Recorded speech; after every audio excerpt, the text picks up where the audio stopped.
Hello, it's me. It's your boy. It's your boy FSD, and I'm going to talk about UCL Fantasy. Here we go. We're going to have a quick recap of Game Week 16 because, to be honest, can we remember Game Week 16? It was a few weeks ago. I've probably watched about 75 games of football since then.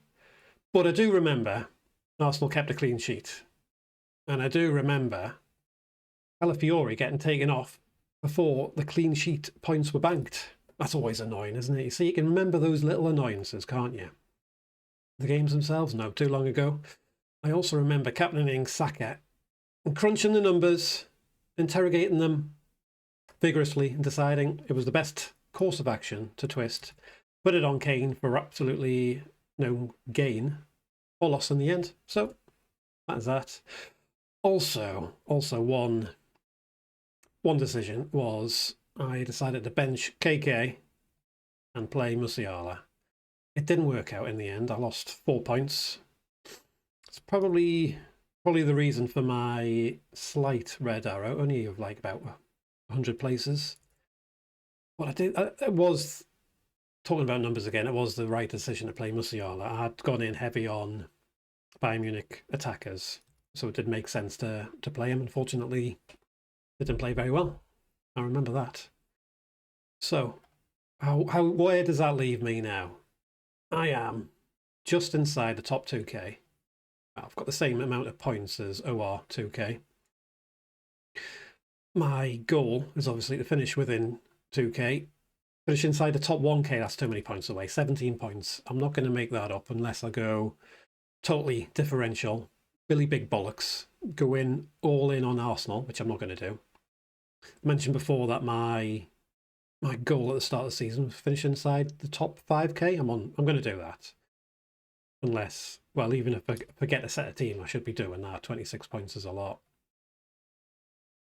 And so I can get my best OR finish in the 3 years I've played this game.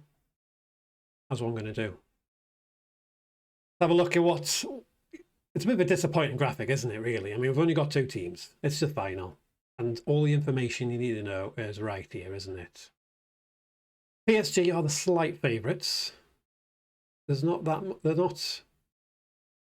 They are the slight favourites. I do agree with the betting markets. No bets for the final. Slightly better chance of a clean sheet. Clean sheet is obviously still unlikely. So... That's it, basically. There's nothing more to add. Just look at that. Those are the numbers. Those are the numbers you need to know. Let's move on to the team. Oh, sorry, not to my team. Predicted lineups. You can tell this is a first take. Predicted lineups. Arsenal up first. I do think Gyökeres will probably start over Havertz. Havertz is the better player, but I think Arsenal won't have the ball as much as PSG, obviously. So you're going to want to have Gyökeres' pace on the counter.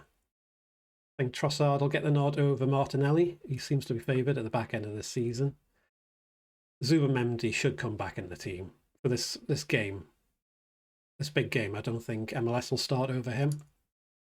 Calafiori at left back. I think that's...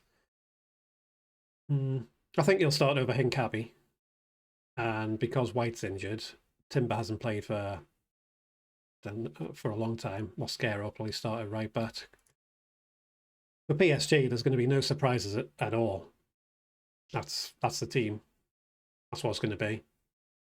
The only vague difference may be Ruiz coming in, maybe for Zaire Emery.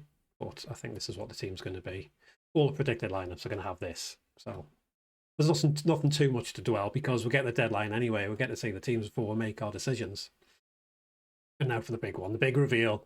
The 11 players that... Well, this is the best team. I've crunched the numbers. Had a look at all the different possibilities of who can play with who. And this is the best team. In goal, Safanov. Plays for PSG. Don't you know? And we're going for 3 PSG players at the back. We're going all in on the PSG defence. Well, not slightly all in. I could have...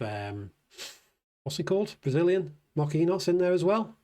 But because of the reduced chance of a clean sheet for both teams, it's probably, well, the numbers say it's not best to go for for PSG defenders. It's better to have an extra midfielder from PSG.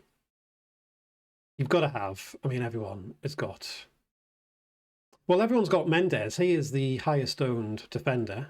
You've got to have Mendes and Hakimi. Even though reduced chance of clean sheets, they're goal threat. You've got to have them in the team. Unless you're going differential, which I'm not in midfield. We have 5 midfielders. Everyone's going to have KK, obviously. Dure should start over Barcola. Get him in your team. As I mentioned before, it's better to have Vitinha in there instead of an extra PSG defender. Just from the goal threat, basically. Saka, Rice. Got to have Saka. Rice is a better option over someone like Odegaard. Odegaard will probably start, but he won't finish, as they probably come on for him. Rice in the long run's a better option over Trossard, because Trossard will start, but he'll come off after about 60 minutes for Martinelli. Rice, you know he's going to play 90. If it goes to extra time, he'll play the full 120. And then finally, Dembele. He's the best captain. He's the best captain by far for this game.